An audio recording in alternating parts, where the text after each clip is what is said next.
Dude, where are you, Josh? Come on, bro. Josh, baby, come back. You can blame it all on me. He saw the link. Yeah, I know he saw the link. Where the fuck is he? I don't know. We're not funny. No, we're not. I need a second party. I mean, fuck that. I'm funny. Fuck. What? I'm not funny though. I mean, you have your moments. Usually when you're falling over or something. Oh God. Would you stop? Just don't hit me with your elbows. Okay? Why does this always happen? You know what? You're not funny without other people because then you just pick on me. I'm not picking on you. You're picking on me. Wow. Nice way to turn this around. Now we got Stockholm syndrome all of a sudden. Jesus. Oh God. So yeah, dude, you got 5 minutes. What's going on there, Josh boy? Dude, oh well, if he misses us, he misses us. This is on him. It's on him. I like how we're matching today. Fuck yeah. On Sundays we wear gray. Matches my personality. Not black today? No. I'm trying to, better than yesterday. You know what I mean? So yeah. Wore all black yesterday, gray today. I might move into colors at some point in the next month. Yeah. No promises. Yeah. But I'm going to do my best, just trying to be better than I was yesterday. Hate the world just a little bit less every day. All right. So there's that. Oh my God. We look like we have 3 kids. I got bags under my eyes. It looks like I just got punched. Right here too. Yeah. All the Hot Wheels behind us. Excuse us, sir. Fucking cars. I know you guys never see the fucking visual of what's going on, but we film in like our family room and there's just a whole bunch of Hot Wheels behind us. Like fucking Hot Wheel posters behind us. It's a nice look. We look like an adult couple. We really do. Like a bunch of fucking parents. Fucking inmates run this asylum. Where the fuck is Josh? I don't know. He's gonna miss this. Oh, he's dude. Lucky. There we go. Oh, what? Somebody doesn't look happy. You can see me? How can you see me? Yeah, you're wearing all Chiefs. Of course I am. I couldn't tell you were going to get ready. And you give us shit about being late. We've been sitting here for fucking 10 minutes waiting for you, Josh. We're supposed to do an intro. How the fuck are we going to do an intro now? For the first time in forever.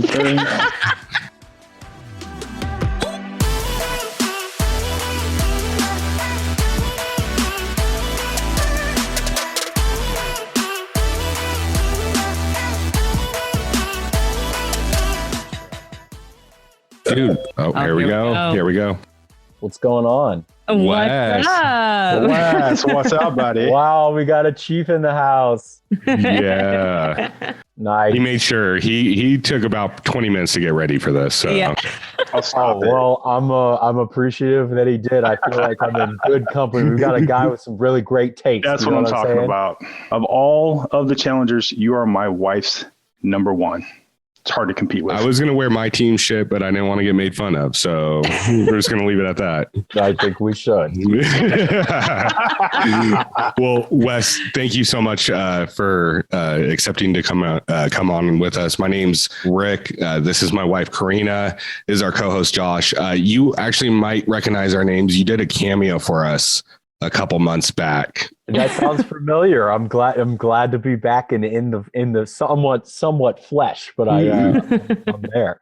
Yeah, no, it was a great cameo. You shot your shot for CT. Wait. I was going to say I remember this one because you're a big CT stan, and so I basically gave the rundown to him of why he should leave his wife. Yes. Bingo.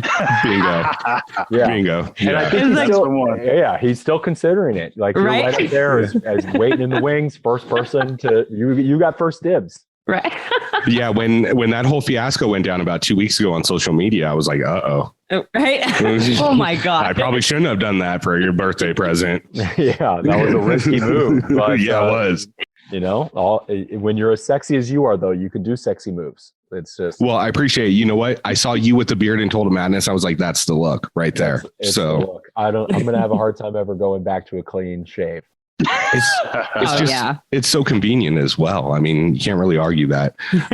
No, you can't. Well, we know we've got kind of a set amount of time, so we want to jump right into it, Wes. Like I said, my name's Rick. This is my wife, Corrina, Josh, our other co-host. So we're the Challenge Fandom Podcast.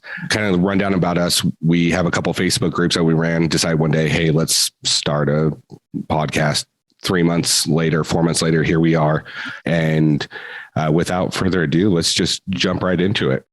So I've kind of done some research before doing this, and, I kept seeing the name BetaBlox come up, and I visited the website and I got an idea of what you guys do. But for those that don't know about BetaBlox, could you give them some information about it? Yeah. So BetaBlox is the company that I started. We launched a little over 10 years ago, and it took a couple of years to get off the ground. So I've been doing it for 12 or 13 years. BetaBlox is now one of like 6 main products that all sit underneath my LLC. So it is one big formal thing, the longest running of all the things. BetaBlox is like a school for entrepreneurs where their tuition is partial ownership of their company. So they instead of paying me some sort of a consultation fee or whatever to get all these features that I'll discuss in a second, they give me 5% of their business. So they get access to investors and office space and classes and paired mentors and all this stuff that make it possible for them to augment their journey of forming their company without necessarily needing a co-founder. And even if they have a co-founder, we plug the holes of their competencies that they otherwise wouldn't have. And in exchange, I take 5% ownership of their business. And so like when I did that ridiculous thing to Johnny on Rivals 2, where I was like, I've got a Porsche monster truck and I own part of 30 companies. That's what I meant is I literally did. Because at that time, I was doing 10 companies a year, which means I was in my 3rd year. And so I own 5% of 30 companies. And now it's like 300 of them because we do multiple batches a year. I'm now in multiple states. And that is kind of what BetaBlox is. Now we've expanded to do all sorts of other things. I've got Alpha Blocks, which is a digital course. I've got the Block Shop, which is like supplements for startups, and Nootropics, like brain health supplements. I've got Building Blocks, is where we sell software, accounting, and just like services. And then we've got The Blox, which is the TV show where I want to talk to you all about, which is a docuseries about startups that I've moved into a home that are all competing daily in a series of tests and games and pitches to see who's the greatest entrepreneur on the show. And I had like these business celebrities come in and be the judges, and they worked every day. And it was basically like we made their experience of going through a business incubator or a business accelerator, we turned it into a reality show and into a game. And it's now a 17-episode docuseries that is available for binge on the app called The Blox, completely free, no subscriptions. It's not exclusive. You just watch it on the app. And it takes all the stuff that I've learned from founding BetaBlox, and then all the things that I've learned from being on television for 20 years, and combine them into one big thing. That's awesome. So it almost sounds like almost a mix of like 2 reality TV shows we might have seen previously, almost like an apprentice kind of thing where they're working on businesses, working on projects, and then with the challenge intermixed with them doing different types of challenges to achieve their goals. Am I understanding that right? Yeah, I've taken a ton of things that I've learned, obviously, from being on the challenge. But the 2 shows that I have found the most inspiration of is Top Chef and Shark Tank. So I love it. Like on paper, like it's the Top Chef meets Shark Tank, but for startups, even though Shark Tank is startup-y. But yeah, so it's not very challenge-like, but obviously angles and audio and storytelling and what we call like tent poles. There are things that I've learned from the challenge that I infused over that are super subtle. But a note, and that you wouldn't as reviewers recognize, but if you stack enough of them up, then they really make something worthwhile. And that is stuff that you could only have learned it by going through it. I like it. Yeah, no. And that's amazing. And that's completely understandable. I mean, you spent, a good portion of your life on reality TV observing it. So part of it's going to translate over, right. But to be its own show and to show these people that are doing startups, it also gives them the press and the marketing to get to be known and increase which it sounds really interesting. You said it's all completely free and you just have to go to the BetaBlox website. Is that correct? Yeah. And people are going to be like, oh, what's the gimmick here? Why is it so free? And the answer is, we hope that you're going to buy the stuff that the entrepreneurs on the show sell, including I sell tons of stuff. So hopefully you watch our show and then buy stuff from me. And then also we have hopes of it getting on television, being bought by a streaming service and that kind of stuff one day. And so just everyone relax. It's a free app, a free show. Enjoy yourself. Like there's like one 30-second commercial per episode starting in the 4th episode. So you're going to see, like, you binge watch the entire thing, you're going to see a total of 3 minutes worth of commercials. And I'm the star of the commercials. So it's like, that's the shtick. You're like, how is it free? Oh my God. Well, I don't get it. That's how it's paid for. I like it. And I mean, I come from working in small businesses as a marketer. So I see, like, the different issues that entrepreneurs have as far as missing that, that mentor or missing that investment. So being able to see it even on a TV show with some entertainment behind it instead of everyday life, I think it's going to bring a lot of entertainment value and a lot of education as well to entrepreneurs that are going to want to turn in. I have bet several years of my life on that what you just said is correct. So we will see. I hope you're right. I think you're right. I mean, you're a pretty smart guy, Wes. I mean, I'm a genius. Yeah, let's not sell it short. Let's say what it is. We don't have time to beat around the bush. No. And with that being said, one of my favorite lines of all time on any TV show is you on Double Agents with, oh God, what's his name? I can't think of him. He liked the mustard. He ate mustard, so his hands wouldn't cramp. Joseph. And he was like, and you looked at me, you said, there's been a lot of truths told. I am indeed rich. Like, that was one of the greatest lines. I died on that one. And now you said you do sell other stuff on BetaBlox. Now I believe I saw some like supplements that help, your ability to retain information, be more able to multitask. Can you tell us more about that too? Yeah, some people call them smart drugs. Other people call them nootropics. It's like that. It's an all natural version to Adderall or Xanax. So we try and we're not as strong as those two medications / narcotics for sure, but we are trying to accomplish similar feats as those, where there are certain plants and roots and vitamins and minerals that help your brain with stuff like recall and focus and getting into flow states. We jammed all the healthy things that are on that list into one supplement, and then we call it flow state. And then we've got another one that you take at night that's kind of the same thing, but to help you relax from the day, we call it flow down. And so similarly, it's like all natural, like roots and seeds and stems and vitamins and such that are all scientifically proven to kind of help you chill out.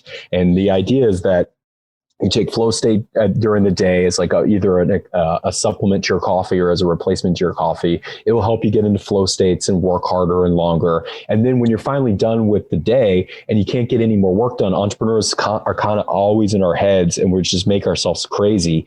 If you take this, it will help you kind of unwind so you can enjoy time with your family and like truly recharge your battery. So that way the next day you can hit it even harder. And so that's the theory behind the two supplement system.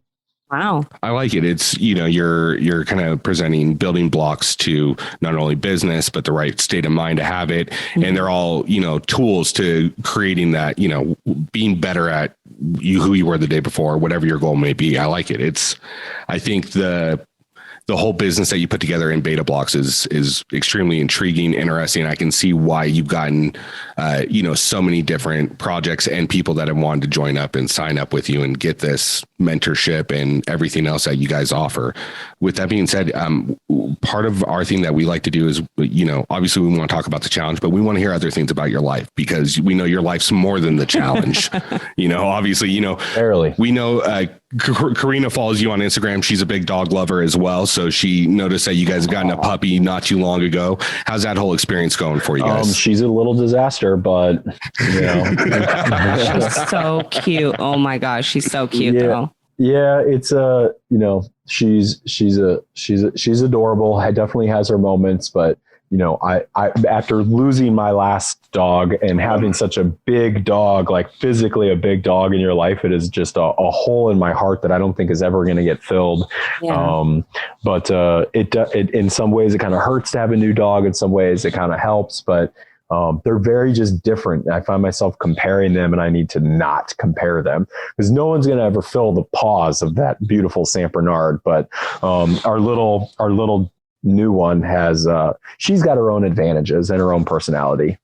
Oh yeah. You learn to love them over time, as their personalities come through and you get to spend more time with them. We got a silver lab about 6 months ago. So yeah, we understand the hell that it can be, so yeah, it's been a disaster. Yeah, for sure.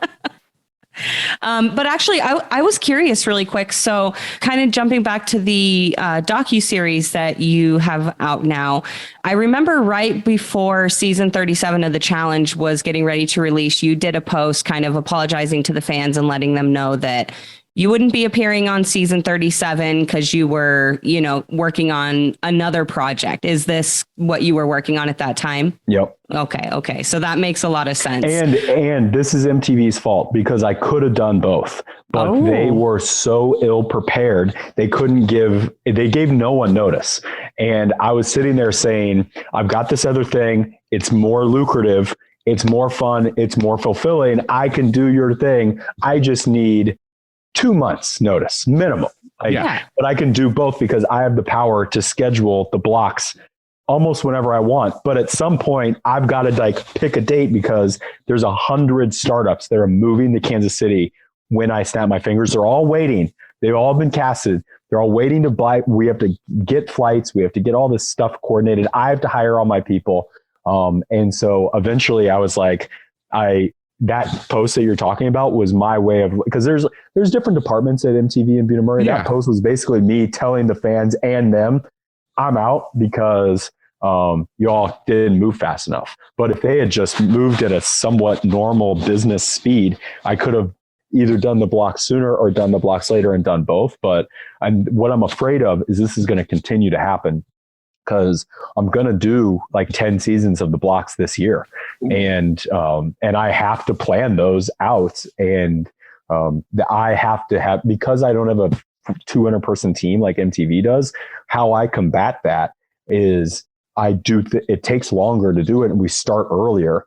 Whereas they can throw money and people at problems and they can move Earth in so quick. It's remarkable, honestly. But because of that, they can't, nor do they give cast members very much notice. And so it's why, some of the more busy cast members are struggling to go onto the challenge. Well, and I know it's a lot longer of a process now. I know with the main show, I know this last one, ran almost 4 or 5 months or something like that. Something like that, yeah. Well, and I know they had a quarantine and everything else, but it was 3 months for them, and that's a pretty long commitment. Yeah, that is. It really is. That's a long time to be away from life. And especially when you've got so much going on. And I mean, like I said, I do a little bit of marketing and I filmed commercials, and I know how tough it is to do logistics for a group of 20 people. I can imagine doing 100 startups and trying to work the logistics of that. Yeah. I mean, that's a UPS task of working logistics right there, so it was very challenging. Yeah. Oh, I can only imagine. One thing I wanted to ask is, because we get a lot of our information obviously from MTV on this, and we've talked to a couple different cast members and we've said, MTV says you're from, for instance with Derek, you're from Phoenix. He's like, no, I'm from New Mexico. And we've had this issue a couple times. So we heard that you were from Kansas. Is that correct? Originally born and raised in Kansas? Yep. Okay. And then, but I went to Arizona State and was cast out while I was going to Arizona State. So there's a lot of Arizona talk, because when I did my first several challenges and when I was on the Real World, technically I was living in Arizona. Gotcha. Right, okay. Right. It seems like a lot of people came out of Arizona. That was obviously big college schools, there. But one question I had is, with your casting process, was it outside of the ordinary from what you would think, or because most stories we hear, people have a pretty interesting cast story? So I came back to my fraternity house after trying to hook up with anybody. I mean, I was a desperate 19-year-old, and I come back and it's like 9:00 at night or somewhere in that range. And I'd struck out, and then there was this beautiful woman that was at our fraternity house that was not with any guys. So it was like, wow, this is super convenient. I'm going to go try and strike up a conversation with her. And I did. And it started going really well. And I was like, oh my God, this is great. But then she said something along the lines of, I've got to leave because I've got to get a good night's sleep because I'm trying out for the real world event tomorrow. And I was like, oh my God, me too. And now I thought on my feet and I was like, hey, what do you think about you and I staying up all night long, getting really drunk, and then telling them the story about what we just did? When we get to the said casting call, I bet they'll love it. And she agreed with that. So we did. And they did love it. That's oh my God. You know what? Yes, that is thinking on your feet. And that's amazing. You deserve an award for that one, right? Wes. Honestly, 19U deserves an award for that. I've gotten many awards essentially from that.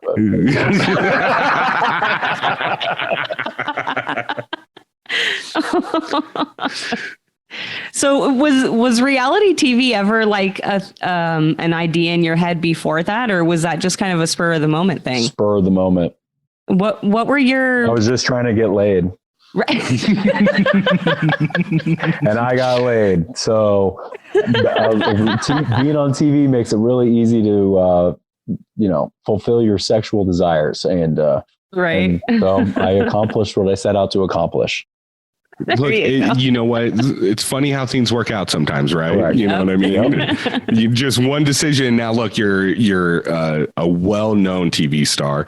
And with that being said, like before TV, though, what were your goals? Like when you were going to ASU, what were you going for? Entrepreneurial management. So it's like I always kept sight of that. That's my real passion, is being a business owner. Yeah. And so I do that day in and day out. And I didn't, when I went to school, I didn't know what business incubation was. And I actually learned about the industry that I'm now in while in school. But I knew I wanted to be an entrepreneur, and I had ideas about what things I wanted to start, but those were very elementary. Whereas like what I do now has no limit about how big it could be. But when I was a kid, I didn't really understand the difference between small business versus like scalable startup. And so now I solve bigger, riskier problems. But if I solve them, mostly I fail. But when I hit something, it's very lucrative. And that it's taken a long time to kind of learn how to do that correctly. Yeah, no, 100%. I mean, it's one of those things that you have to learn from failure. You don't learn from success always. Yeah, you hardly learn anything from doing it right. Exactly. And another question I had is, because tying back to the challenge, we know you guys quite the swimmer. Now, you did that competitively as well. Is that correct? Yep. Now, did you do that while you were in college, or was that just during high school? Just during high school. I was on like what would be considered like one of the best high school swim programs in the country. And I started out as like debatably the worst. Like my freshman year, I was like the worst, and I had swam competitively pretty much my whole life. And I started out in lane 9 or whatever, or maybe we had 6 lanes. So whatever you practice in the lane based on how good you are. And I started out as the worst guy in the worst lane, and then eventually worked my way. I was still probably only top 5 to 8 by the time I even graduated. And then I go on to the challenge, and then no one could swim. So there was just there's such a discrepancy. But yes, big swimmer, but no, I didn't swim in college. The people who swim, I should rephrase, the men who swim in college almost all qualify to be in the Olympic trials. Because of Title IX, there's really only so many spots for a male swim programs at schools that I wanted to go to. And anyone who makes it onto a program like that is like at Olympic level times that I might be great, but I'm not even, I was not that. Right. With the Olympics going on, I think that goes to the idea that we've talked about, like they should put one just normal person in the Olympics for timing basis, so we can tell how good these people really are. You know what I mean? Yeah. Because like I can swim, and I figure on the challenge, I would be a mediocre swimmer. I wouldn't be quite at your level. I didn't swim competitively, but I'm not going to drown if I go into a lake. Mm-hmm. But yeah, those people are just a completely different level. Now, I had a question. Go ahead, Josh. I'm sorry. I became a first class swimmer in the U.S. Navy, and I don't think I'm on Wes's level. That sounds pretty impressive, though. You'd probably be first class in the challenge from what Wes is telling us. So. Right. Yeah. I think I'd fare well. Well, but then there's several different types of swimming challenges, though. Like there are some of those ones where you have to hold your breath for very long periods of time and perform actions in deep water or while keeping your cool and holding your breath. And that's not like a Michael Phelps skill. That's more of a Navy SEAL skill. You know what I'm saying? So, and those are very, very challenging and very different types of water-based kind of skills that are tested. And you talking about that actually leads me into the very next one I was talking, because it makes me think about the challenge that was on the Duel with, I believe it was Svetlana, where you're diving down into like that tank. Yeah. The treasure chest at the bottom. No one could do it. Yeah. You guys were me, and I barely did it. Yeah. So that one was too hard. But I mean, what would they have done if I couldn't do that? Like that would have been a fail of it. I mean, granted, someone won a BMW motorcycle for that. So right. That is or Svetlana did. Yeah, she did. Seems unfair. I feel like I should have been given that motorcycle. At least maybe like a 50-50 split custody, you know, like you right. get it during the summer months, she gets it during the spring or something to that effect. Something. Yeah. And then like 2 months after that aired, she was on my super sweet 21 birthday or something where it showcased how rich she was. And it's like, hey, hold on. Why did the poor kid just win a BMW motorcycle for the rich girl? How does that make any sense? Reverse Robin Hood right there. Yeah. That's just life. But. Yeah. Speaking of the Duel, I mean, that's like the first individual winning season, one of the most memorable seasons. I mean, you have a pole wrestle with Derek, who some people consider the pole wrestle like god of the challenge, which you beat him in. And on top of that, you were the first. I'm the pole wrestle god. I stand corrected, and you're right. You are. I can't really argue that. I have no argument for that either. Beat Derek, so yeah. I mean, I would love to see you and Kyle do a pole wrestle. I think that would be one for the ages. That would be good. What's challenging though about pole wrestle is the keyword wrestle. What is one of the main components about real wrestling is weight classes. There's a reason why that entire sport is broken down to like 4 pound increments. It's because every pound matters. Yes, and it does. so when you like Kyle is I'm very average like size, and I'm not small, but I'm not big. But Kyle's a big man. He's probably got 4 inches on me and at least 30 pounds. Yeah. Wow. And so not only is he gritty and would be good and is good at pole wrestle, period, but he's also just a much bigger man. And so it's, I would beat Kyle's ass. I beat Kyle's ass at everything. Whatever Kyle is really good at, I'd still beat his ass. He's got a new baby son. And Kyle is my baby son. Like he is, I am Kyle's zaddy when it comes to anything and everything. Oh my God. And including pole wrestle. But if I was to lose, it'd be a weight class thing. Yeah. I can understand that. Yeah, that's fair. And breaking down wrestling, that is very true. But actually, speaking of the Duel and iconic moments, one of like my favorite moments, ironically, even though I'm like a huge CT fan, we get the start of yours and CT's kind of rivalry in the Duel. And then we get it kind of wrapped up in Rivals 2. So what was it like going from where you guys were on the Duel to winning together on Rivals 2? It was very therapeutic. We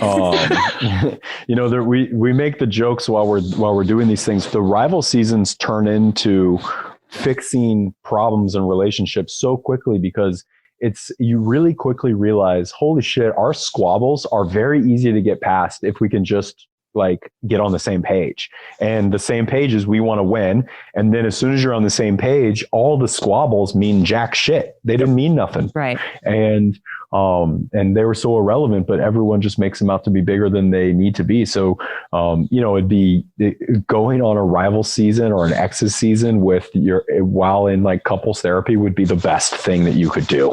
Because it's just, there's something therapeutic about holding hands and jumping off of a waterfall together, Right. Absolutely. I mean, and you're getting put into a pressure cooker and you have to solve a problem together. There's no better way to work something out. Correct. And I mean, honestly, in my opinion, I think in a lot of the fandom, the pairing of you and CT on Rivals 2 is probably one of the top pairings that's ever happened. Like, we have discussions of like, okay, let's take CT and Wes from Rivals 2 and put them up against, you know, Johnny and Tyler in Rivals 1 and, you know, all the great pairings. And it's always you guys coming out on top because it's two of the GOATs. You know what I mean? Yeah. Yeah. Well, and just the evolution of the relationship, I think too, you know, I mean, because a lot of, you know, these rivals, you know, you guys will get together and do the rival season and then you never hear anything again. But like you and CT, you're still friends, like to this day, you know, from what you guys make apparent on Instagram and stuff anyway. So like, that's really cool to see, you know, that it has carried on beyond the show. Yep, it's true. I will never have another man like CT in my life. That's for sure. He's an enigma. and staying on topic and being a huge fan of the show and of you, of course, I was on the fence of seeing you and Bananas working together eventually. But deep inside, I was like, I always want them to just like butt heads because it's what we all loved and came to know. Why did it take so long to come to your both senses to work together when it could have helped you both a long time ago? Well, it's not like we were bad at the challenge while we were hating each other. No. We were both winning a lot of things. And so what is easier now that it's kind of all done to sit back and I couldn't put a finger on it while it was happening because we were so worried about each other. We didn't realize that what we were doing is actually something that should be done purposely as a strategy, which is when everyone knows when everyone knows that I'm going after Bananas, guess how scared they are of me? Not at all. Right. Yeah. Because they're like fill in the blank. Tom is going to show up and be like, I'm not scared of Wes because Wes is going to put all of his ammunition towards Bananas. And I keep trying to make up fake names. So there's so many challengers. When person A is like, what should I think of Wes? And they're like, oh, well, he's going after Bananas and they don't worry about me. But it's the seasons where maybe he's not there or maybe we're working together where people are like, oh, what's he doing? Who's he going against? And so everyone should have a formal enemy because then that makes everyone else feel comfortable with them. And so I'd rather have one enemy that is like kind of fighting you to your face than having what could be a lot of people that just aren't quite sure where you sit and are going to maybe kind of hurt you from afar. And I think if I remember right, I mean, obviously from the viewer's point of view on Total Madness, we knew you guys were working together because you guys were doing confessionals together. Mm-hmm. But from the house perspective, did anybody have an idea that season until towards the end? They claim, some of them will claim, most of them tell the truth, but some of them claim they saw way earlier than they did and they are just lying. But no, we kept that very, very under wraps. So no one had any idea, and they hated the Duel confessionals when that came out. Oh, I bet. They hated it. They hated us. They're epic, though. Those are A1 confessionals. Oh my God. I know, but that's why they hated it because it's like, They not only did, it was all happening behind their back, but it's twofold. It's like there's a strategic thing that's happening behind their back that they weren't able to put their finger on. It ended up resulting in no one ever threw me in an elimination. I threw myself into the thing. Bananas ends up winning the season. And so they didn't see it coming, which is a slap in the face. And then the producers are basically saying, we're going to make you guys a bigger storyline than everybody else. And that when they saw that first interview, and like probably the first episode, I mean, people's attitudes about it changed about us changed really quickly. And, that's one. And then the next season that I go into, that's why I'm like sent into the first like 2 eliminations on double agents. It's like, okay, we've had enough of you. And it's called jealousy. But you know, it's human nature. I can deal with it. Yeah. I mean, you got such a bad rap on double agents. I mean, because if you could have got through like one more week, it would have been like CT. They would just forgot about you because somehow they just forgot about CT for the rest of the season until right before the final. They forgot about CT for 2 seasons in a row now. Yeah, that's true. Yeah. I don't know how a guy that big just camouflages and no one sees him all season. Well, there is a little bit of truth to the camouflage, but it's also like, the only way to get people out at the end of the day is to risk having to go into elimination against them. Right. Yeah. And because if you make too big of it, you could sit there and try and expose them in the kitchen and yell at them or whatever. But that argument in the kitchen will result in the house voting you in the next day to be like, oh, so you pick a fight with them. Okay, you go take them out. Yeah. And so everyone's just scared. Now, granted, they're scared to go into any elimination, but CT is not only smart and strong and all this, but here's one that like he's a very large man. And so not only is he kind of better than everybody at everything, but then there's the size thing. Yeah. Like with me, I'm kind of better than everybody at everything, but I'm like their size or smaller. And so if they're going to pick a fight with somebody, it's me. Yeah. And so they're scared of CT because he's smart and big and well-connected and he's earned all those things, but that's what, it's all good. No, I get it. So talking about the challenge, let's create a hypothetical situation. You have to run a final and you have to create a team of 4. So you, one other male and 2 females. Who is the other male and the 2 females that you would pick to run a final with? In their prime? Yes. Or right now? No, in their prime. Okay. Evelyn, Paula, Jordan. Ooh, I like that. Oh my gosh. I wasn't expecting that. That's a good one. That's I wasn't expecting that either. I tried to be a little not cliche. You came with a surprise. I like it. I like that one. What is your favorite season that you've done? And what is a season you wish you had done? I really, really liked War of the Worlds 1. Oh, yeah. And I wish I had done, I don't know if I wish I had done it, but I really enjoyed watching. It's my favorite season of the challenge that I didn't participate in, which was Vendettas. Vendettas was the emergence of the Brits. It was the emergence of the tribunal, even though they called it the Troika. So that was the first time that they had done that. And I like the 3 winner thing. Yeah. I like the court-esque vibe of kind of putting someone on the spot and grilling them.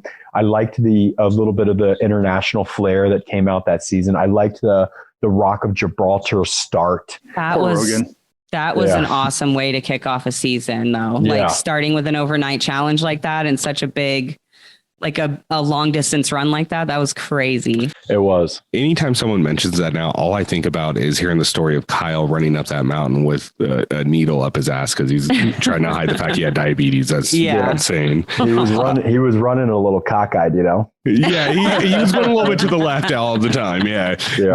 Speaking of War of the Worlds, it's not like we're in prison. They're not like patting us down. You'd think he could just put that in his pocket, put in a sock or something. You'd be all right. Yeah, there's smarter places to hide that. Right. I don't feel like Kyle thinks a lot of things all the way through. Oh no, he's a bonehead. But that's why we love him.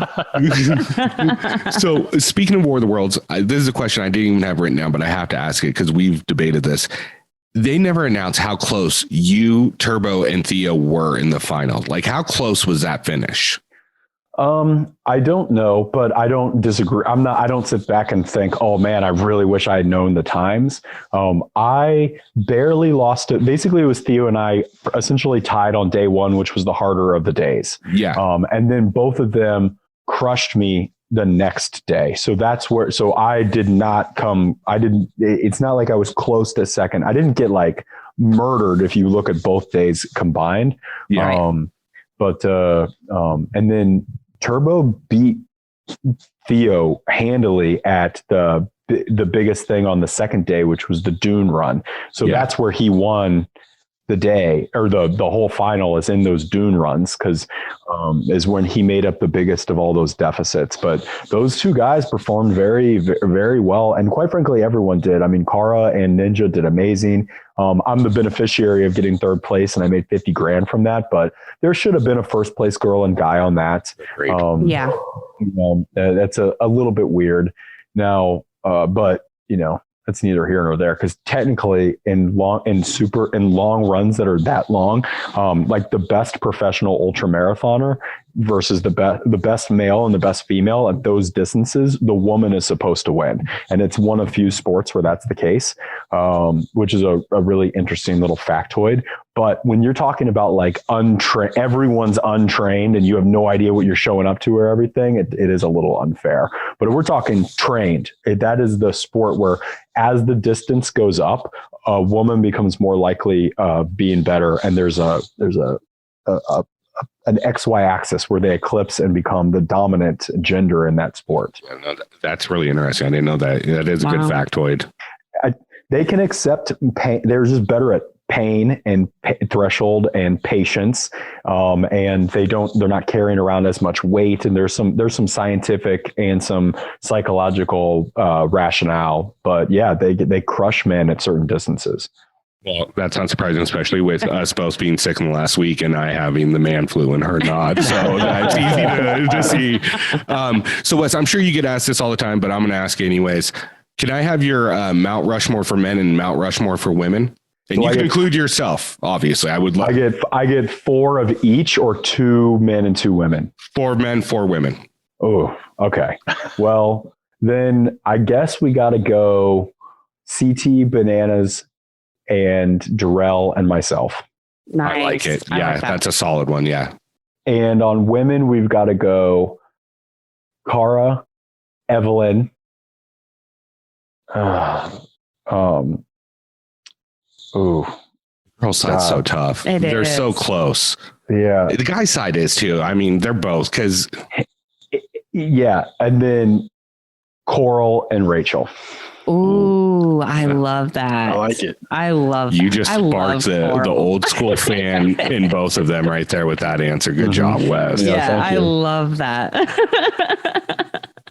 So really quick, we actually have this question that we like to ask everybody, and you will have experience with this having been in plenty of physical eliminations. So you're getting ready for a physical elimination or getting ready to go work out in the gym or whatever. What's that song that you are like singing to your head? What's playing in your head when you're getting ready to do something really physical? Well, I love death metal. So yes. I'm into Slipknot and Megadeth and Deftones and Suicide Silence and Bring Me the Horizon and Avenged Sevenfold. Yeah. These are some of the bands that I listen to. Oh, no, I love it. Right there with you. I mean, mine would probably be Lamb of God. You know what I mean? Lamb of God. I just saw Lamb of God in concert like 3-4 months ago. Oh my gosh, that's so awesome. And interestingly, the lead singer of Lamb of God was eating lunch right before he went on, and his mouth, he got stung by, there was a bee in his food and he ate it, and the bee stung in his mouth and it swelled up, and he still went on stage and crushed it. Wow. I could only imagine it made the performance even more epic after that. Yeah. Well, we didn't know at the time, but then we heard that story and then we went back and watched it, and it's like, yeah, that poor guy's mouth is completely swollen. Wow. That's impressive though. Mm-hmm. So obviously we've watched you on TV for a lot of years, and where you were when you first started on TV and where you are now are almost 2 completely different kind of people. So what I want to know is, what is one of the biggest obstacles that you've had to overcome in your own personal growth over the years? I mean, I don't think that there's anything specifically. I, as well as everyone on planet Earth, needs to mature and become an adult. And then the other one is understanding the context and having empathy about what other people are going through and what skills they have, what weaknesses they have, and how everyone is motivated in different ways. Right. And so having a stronger empathy to like, for example, it's not like Dee was all that good. It's that I figured out how to motivate her in ways that I wasn't able to motivate Casey. Right. And I came from a background where I was basically a professional soccer player from like as a child on, as close to I mean, obviously I'm not getting paid as a kid, but on Olympic level tracks of swimming, soccer, and track. And for my entire life, all we did was practice and work and train and are in locker rooms with those guys. And how we deal with each other is we scream at each other. There is no emotions. You're just always in each other's faces. And if you can't hack that, you quit. Those are your options. And honestly, that's how all good sports are. But when I showed up to the challenge, and which was only like a year removed from me leaving that environment, I assumed that's how the world worked. And it's like, no, they didn't sign up for a sport. They shouldn't be here if they didn't, but they are here nonetheless. And I need to figure out what is their motivation for being here and how to talk to them accordingly and motivate them accordingly. And, I just got better at that over the years and just kind of understanding what people bring to the table and what they don't, how to really leverage what they've got and then kind of fill in the holes for them of what they don't. And so, I just needed to mature and understand when to kind of be able to turn on that passion and when to be able to, more importantly, turn it off. And I think I've gotten better at that, but that's probably what I've dealt with the most. Yeah. Well, and I think that comes with age, like you said, as you become an adult, you become more patient, you understand things with a little bit more perspective. Yeah. I know I have one final question, and then we want to give you an opportunity to talk about other things that you work on and other things you'd like to plug. But my question is when all said and done, with reality TV, with BetaBlox, what do you want people, when they remember Wes Bergmann's legacy, what do you want it to be? I don't know. I never really thought about that, I guess. I want to just be known as a leader. I want to be known as successful. I want to be known as a guy who played by my own rules and paved my own path. And most importantly, I want people that followed me in that path. As in they went and started their own things and built their own legacies and their own kind of characters and built their own brands and all this. And, I haven't copied anyone for anything. I've kind of just done my own thing in every capacity. There's no such thing as a BetaBlox. That was a made up business model, and I built it, I made it, and I want people to kind of do that. And I see a lot of modern challengers and entrepreneurs, they copy things and instead you're supposed to find inspiration in others' art, and it'd be just that, just inspiration. And then you go and you build your own thing and your own brand and your own path. And I think that they just want to be derivatives of previously successful people. So I want to be known as an innovator. You want to be an originator. You want to be, like you said, walk your own path, made your own path. I love it. Yeah. I love it. Yeah. With that being said, we like to do this with everybody, but we know outside of the challenge and outside of BetaBlox, what we've talked about, you work on other things as well. You are one of the best Cameo investments anyone can make for any 100%. Occasion. And we can vouch for that 100%. On top of that, you also have a Patreon. We want to let you explain all those. And of course, your social media and everything else. Yeah. So I'm the Cameo King. I'm a top 20. So, on all the fans, everyone's like top 1%, but you see that everywhere. Yeah. Well, I have the numbers. I'm a top 20 earner for all of Cameo. And it's because I've done 3,200 of them in a row without ever missing a deadline. Wow. I've got all 5-star reviews, and it's because I take the time to all it takes is an extra couple of minutes to be mindful, read the thing, understand what the other party's trying to get out of it. And you can, if you just take the 6, 7 to 10 minutes to do it right, you can make someone's day. And I don't take that lightly because I love the freedom of being able to make someone's day from my home without having to drive or fly anywhere. And so it's at scale, I can make people happy by just being more considerate than my colleagues are that just kind of fly through them. Right. And then on Patreon, it's I genuinely love the challenge. I love talking about it, and I'm really a genius and articulate. So there's no one more well-equipped that's got a better resume to sit there, watch the show, and then do commentary on the show, and then have people kind of, other than you guys, of course. No, we recommend that people go to Patreon, subscribe, listen to your breakdowns, because we're not going to break it down like Wes. Let's just be honest. Never. But come to us after to hear us just talk shit about it. Yeah. Yeah. We just talk shit about stuff we could never do. I've also like taken a weird. I very much so love both of those platforms, and I've enjoyed I was really hesitant to get into either of them, and I proved myself wrong because I thoroughly enjoy both of them.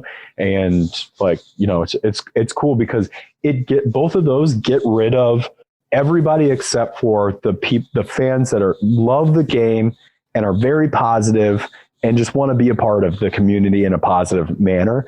And so it's like you show up to Patreon and everyone's like nice and asking like really good questions. On Cameo, it's like your job is to put a smile on someone's face, and that's like cool. Oh, absolutely. And you know what? You're crushing it at both. And for anyone that hasn't looked, go check out Wes's Patreon. There's not 300 different levels that you have to pick from. There's one level, and that one level gives you pretty much everything, all unadulterated access to Wes when he's talking about challenge and everything else. Yeah. And it's the one Patreon that I would sign up for, to be completely 100% honest. And if she gives me permission, I'll do it. Nice. So Wes, we know you're a really busy guy. We want to thank you so much for coming on.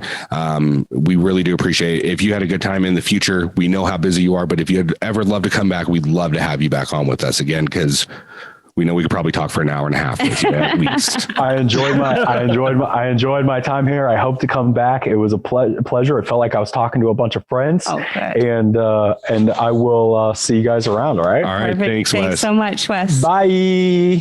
Bye. Hold on. To quote Laterian, was that a goat? Was that a goat? Was that a goat? I think that was a goat. I think that was a goat. Wow. I mean, look, I don't want to oversell Wes, which is, I think, nearly impossible to do, but he is, look, once you talk to some of these people, you understand why they're on TV, because they are just beyond charismatic. His casting story. What is that? What? That might be the greatest casting story I've ever heard. I was trying to get laid, so I told this girl, let's get drunk and then tell them that story. Yes. Right. He had no plan to go to that in any way, shape, or form. He's just like, this is going to help me get laid. Let's do this. Yeah. Yeah. And oh my God. And then we get Wes fucking Bergmann from that, one of the greatest challengers to ever be on the show. Like, that's fucking impeccable. I wonder if the girl got casted for anything other than for the role she played in Wes's room. Thank you. We'll be in touch. Ow. I'll call you. Don't call me. I'm sorry. No, that was right. I feel a lot better about this situation. No, I mean, that was a great conversation. Wow. And you know what, guys, like Wes said, this show is going to be kind of like a mix of between Shark Tank and other reality TV shows with a competition aspect. Over 100 startups are going to be on it. And the best part about it is you don't have to subscribe to anything. You don't have to pay anything. It's no 30-day free trial. It's just free. And you know what the best things in this life are? Free. So go to BetaBlox.com. Go check out this new episode. We're going to link to the trailer so you can check it out, and we're going to link directly to their website so you can go check everything out for yourself. We're also going to link all of their Instagram stuff. It'll be in our bio. It'll also be in the description down below.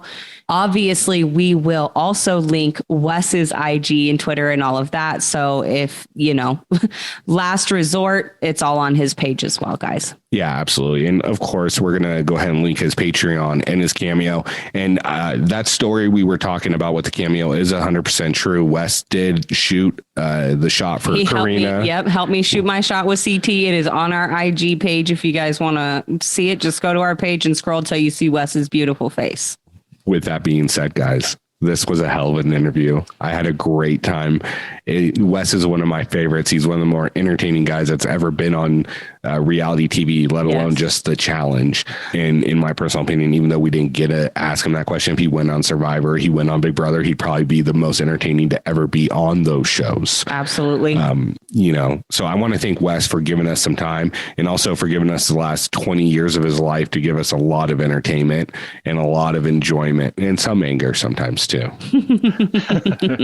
Guys, do you have anything else you want to add? Because I'm on a natural high right now. I don't know if I'm going to make sense when I'm talking. Yeah, so. I can't stop smiling right now. This was honestly, I just want more time. Yeah, I do too, but we'll get it. You know what? I'm grateful for the time that we were given to, that we were given this opportunity to talk to Wes. I mean, when we started this journey with the podcast, it was, we didn't have plans of like, oh yeah, we're going to be able to, like have a goat on our show within the first like 6 months of being up and running. And here we are like 4.5 months in, and, we've already had multiple time champions on. We've got one of the goats on, like, so it's just, I'm grateful for even just the little bit of time that Wes could give us, since he is such a busy man.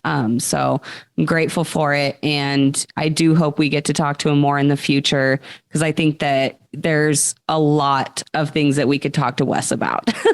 Well, I mean, yeah. I mean, just the fact that he was able to set aside 45 minutes to sit down with us when the man himself is part owner in over 300 businesses. I mean, that let alone putting together a TV show where he's got to get 100 startups all to Kansas City to film, like just the logistics behind that and the time behind that. For him to spare some of that to spend it with us and to give us the info on this new show that we've been talking about that you guys are going to want to go check out. It says a lot about the guy Wes is. And, I'm really happy we were able to spend this time with him. Yeah, absolutely. And you know what? I think it's about time that Wes has a highlight video that does him justice. Agreed. And you have a lot of artists now to pick from. He didn't narrow it down at all. He didn't. He said Slipknot, all of that, like Avenged Sevenfold. It's open. Yeah. So Lamb of God. Keep your eyes out, guys, because I think it's about time that Wes has a highlight video that does him some real justice. So agreed. So guys, I know we just said this, but was that a goat? That was a goat. That was a goat. It was a goat. That was a fucking goat. That was a goat. All right. So guys, without further ado, for myself, Ricky Hayes, my beautiful wife, Corrina, Josh motherfucking Chambers is back after 2 weeks off. Motherfucker, come back. Come back full time. No, I'm playing. Guys, all right. So that was Wes Bergmann. If you haven't listened already, we just put out Jenny West on Sunday. I think it was late Sunday. Maybe it'll been Monday. I'm bad with times, but we just put out Jenny West. If you haven't heard that interview, hop back. It's the one before this. The next interview, stay tuned, because the next interview, want to know who it is? You want to know who it is? I'm going to tell you. I'm going to break the news for you a little bit early. You ready? Mm-hmm. We got Emmy. Yeah. With talking about Uncle CT and Mr. TJ. And guess who she calls Mr. Rick? Hey. And then actually right after Emmy, that week, we will also be releasing another really special episode. Yes. We did a mental health talk with Talik Monroe. And obviously we talked about challenge. We talked about mental health. We talked about all kinds of stuff. So keep your eye out. We've got a lot of stuff coming up. So yeah, just keep your eye out. Do it. Eyes open. Never blink. Don't blink. Never blink. Just keep watching, listening to the Challenge Fandom Podcast. That's all you need. We've got everything that's good right here. We got Bailey's. It's creamy, beige, delicious. Oh, no. Anyways, guys, like I said, for myself, Rick, my beautiful wife, Corrina, Josh motherfucking Chambers, thank you guys for tuning in. We'll see you guys soon. Adios. See ya. Bye.